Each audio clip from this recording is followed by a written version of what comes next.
Hello friends, welcome to Sindhusha's kitchen. எல்லோரும் எப்படி இருக்கீங்க? எல்லாருக்கும் இன்றைக்கி பிடி கொழுக்கட்டையும் பூர்ணம் வச்சு நம்ம செய்யக்கூடிய ஸ்வீட் கொழுக்கட்டையும் எப்படி பண்ணலான்றதை இந்த வீடியோவில் பார்க்க போகிறோம். அதுக்கு தேவையான இன்க்ரீடியன்ஸ் தான் இதெல்லாம். இது எல்லாருக்கும் யூஸ்ஃபுல்லாக இருக்கும், அதுக்காக இதை அட்டாச் பண்ணியிருக்கேன். ஃபஸ்ட்டு பார்த்திங்கன்னா பாகு எடுத்து அதில் மணல் தூசி எதுவும் இருக்கும், அதனால் கொதிக்க வச்சு அதை நம்ம ஃபில்டர் பண்ணி எடுத்துக்கிறோம். ஒரு அரை மணி நேரம் ஊற வச்ச கடலைப்பருப்பை வேக வச்சு எடுத்துருக்கேன். இதில் வெள்ளைப்பாகுவை சேர்த்து ஃபில்டர் பண்ணிக்கலாம். ஃபில்டர் பண்ணும்போது நல்லா கலந்துட்டு கரண்டி வச்சு நல்லா மசிச்சு விடும்போதே பருப்பு நல்லா ஒன்றோட சேர்ந்து நல்லா கொல கொலன்னு ஆகிடும். பாகு நமக்கு தேவையான அளவு சேர்த்ததுக்கு அப்புறமா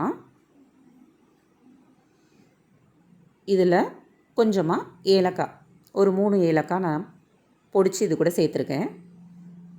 பொடியாக தூண தேங்காய், அதுவும் இது கூட நம்ம பூர்ணம் செய்கிறதுக்கு சேர்த்துட்டோன்னா தேங்காயோட வாசமும் நெய் இதெல்லாம் சேர்த்து நம்ம பூரணம் ரெடி பண்ணி என்ன பாருங்கள் எவ்வளோ அழகாக திக்காக ரெடி ஆகிடுச்சின்னு. இப்போ பூரணம் நமக்கு ரெடி ஆகிடுச்சு. நெக்ஸ்ட்டு வந்து நம்ம என்ன பண்ணலாம் அப்படின்னு பார்த்திங்கன்னா கொழுக்கட்டை மாவு ரெடி பண்ணிக்கலாம். ஒரு பாத்திரத்தில் வெந்நீர் சூடு பண்ணிவிட்டு அதில் கொஞ்சமாக உப்பு சேர்த்து கொஞ்சம் நெய் 2 ஸ்பூன் வந்து நெய் கொஞ்சம் சேர்த்துக்கலாம். நான் ஆல்ரெடி அரிசி மாவை வறுத்து வச்சுருக்கேன். அரிசி மாவு இது கூட சேர்த்துக்க போகிறேன். கரண்டி வச்சு கொஞ்சம் கொஞ்சமாக சேர்த்து நல்லா கிளறி எடுத்துக்கோங்க. கை வச்சு நம்ம கலந்துக்க முடியாது. நல்லா கொதிக்கிற அரிசி மாவு, அதாவது தண்ணி நல்லா கொதிக்கணும் சலசலன்னு.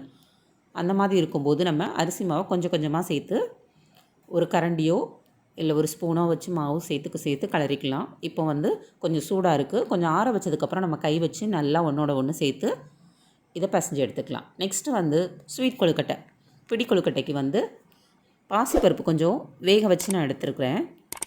ஒரு 50 கிராம் அளவு வேக வச்சு எடுத்தக்கூடியதை வெள்ளைப்பாகு எடுத்ததில் சேர்த்துட்டு அதில் கொஞ்சமாக தேங்காய் துருவல் சேர்த்து நல்லா கலந்துக்க போகிறோம். இதில் அரிசி மாவு பார்த்திங்கன்னா 1 கப் அரிசி மாவுக்கு 3/4 கப் வெல்லம் சேர்த்து மிக்ஸ் பண்ணி எடுத்துக்கலாம். இப்போ எல்லாத்தையும் மோல்டில் பார்த்திங்கன்னா மோல்ட் பண்ணி நான் எடுத்துக்கிறேன். பிடி கொழுக்கட்டை இந்த சைடு ரெடி பண்ணிவிட்டேன். இந்த பக்கம் பார்த்திங்கன்னா மோல்டில் வச்சு எல்லாமே நம்ம ப்ரெஸ் பண்ணி எடுத்துக்கலாம். நமக்கு என்ன ஷேப் வேணுமோ, மோல்டு இல்லைன்னா கூட பிரச்சனை இல்லை, நம்ம கைட்டை கூட ஷேப் பண்ணி எடுத்துக்கலாம். உள்ள பூர்ணம் வந்து வச்சு அதை ப்ரெஸ் பண்ணி இப்போ ஒரு 10 நிமிஷம் நான் வேக வச்சு எடுத்துருக்கேன். ஃப்ரெண்ட்ஸ், இந்த ரெசிபி உங்களுக்கு பிடிச்சிருக்குன்னு நினைக்கிறேன். பிடிச்சிருந்துச்சுன்னா சிந்துஷாஸ் கிச்சனை சப்ஸ்கிரைப் பண்ணிக்கோங்க, லைக் பண்ணுங்கள், ஷேர் பண்ணுங்கள். பக்கத்தில் இருக்க பெல் ஐக்கானை கிளிக் பண்ணிக்கோங்க. அப்போ தான் நாங்கள் போடுற வீடியோஸ் உங்களுக்கு நோட்டிஃபிகேஷன் வரும். தேங்க்யூ ஃபார் வாட்சிங்.